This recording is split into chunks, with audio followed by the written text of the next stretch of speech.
Heureuse de vous retrouver pour votre rubrique 100% arts martiaux. Budoka, comme chaque semaine, nous allons à la découverte d'un art martial. Aujourd'hui, honneur au karaté avec le Yukokai Karaté Club.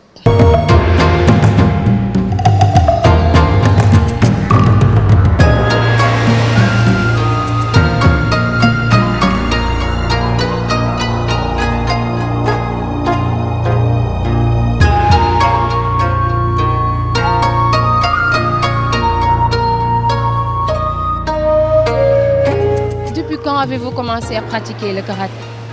En fait, j'avais commencé depuis un moment, donc j'avais laissé tomber à cause de la médecine. Mais là, j'ai repris depuis 2 ans, donc j'ai repris les entraînements au niveau du Yukokai. Et qu'est-ce qui vous a motivé à embrasser cette discipline? En fait, le karaté est une discipline, disons, complète parce que c'est un art martial et qui dit art martial dit à la fois travail du mental, mais également travail de l'équilibre corporel. Et surtout, donc, quand on parle d'équilibre corporel, c'est travail sur le plan cardiovasculaire, mais également c'est par rapport au respect de l'autre, mais également à une self-défense. Donc c'est tout ça qui nous a motivés donc à pouvoir pratiquer cette discipline. Et comment ça se passe les entraînements au niveau de Yukokai Karaté Club? Bon, ça se passe très bien, il y a une bonne entente, comme on dit, une ambiance d'enfant où tout le monde s'intègre, tout le monde s'entraide. Mais quand même dans la rigueur, dans la discipline, mais surtout dans le respect donc, de soi, mais également le respect de l'autre. Présent, notre spécialiste du jour, Birahim Touré, nous le présente. Il s'appelle Bekai Khaliba, âgé de 49 ans, taille 1m70, poids 92 kg.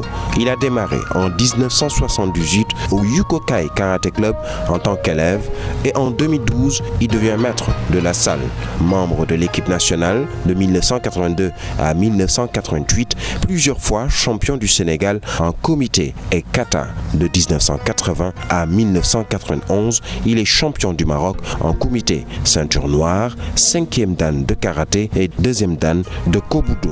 Bekai Khaliba est notre spécialiste du jour dans Budoka. Maître, parlez-nous un peu du karaté, ses origines.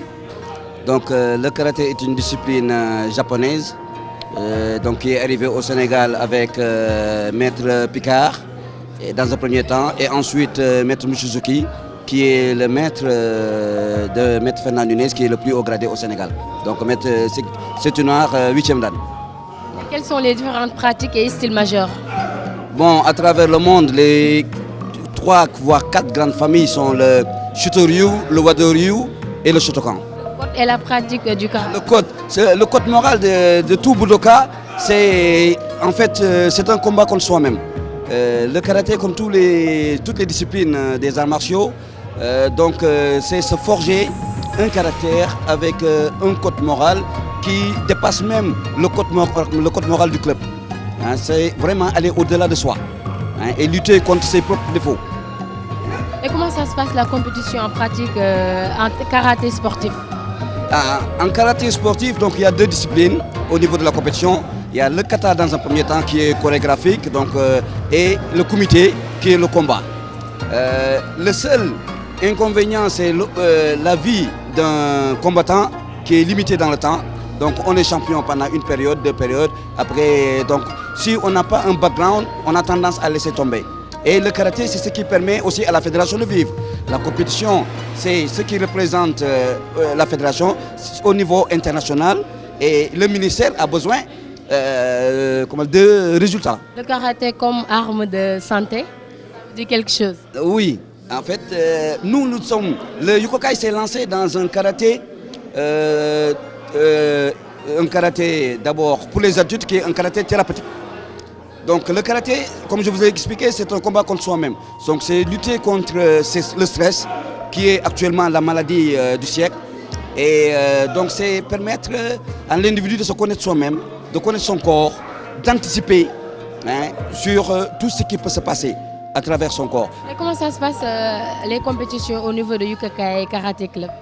Alors, c'est des compétitions d'abord en kata, parce que nous avons un karaté qui est ce qu'on appelle multiforme.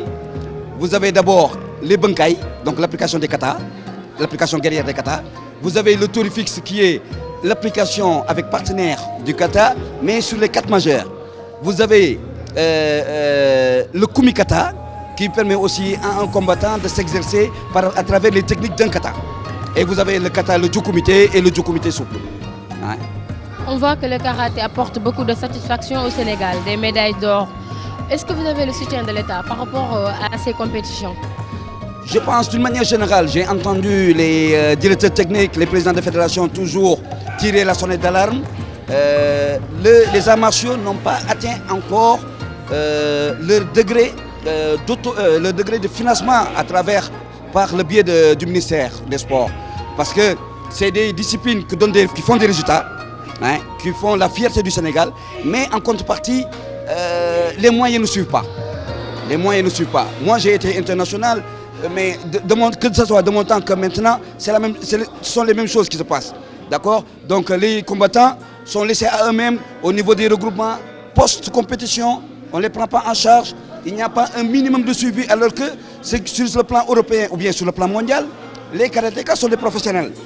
Les compétiteurs sont des professionnels parce que c'est des gens qui sont capables d'amener des médailles pour la nation. On voit que le karaté n'est pas une discipline olympique. Ouais. Oui, pour le moment. Parce qu'on est en train de voir, parce que le problème, c'est que pour faire être une discipline olympique, il faut que ce soit beau, il faut que ce soit vite, il faut que ce soit haut. Donc on est en train de voir maintenant quelles sont les voies et les moyens pour que le karaté soit olympique. Comment trouvez-vous le niveau de l'équipe, des combattants de l'équipe nationale en kumité et en kata aussi? Le niveau est très bon. Le niveau est très bon, ils sont encadrés par de très bons techniciens qui ont la carrure mondiale. Mais comme je vous ai dit, c'est les moyens qui restent. Parce que malheureusement, faire un regroupement de 15 jours, de 1 mois avant une compétition, ça ne résout pas le problème.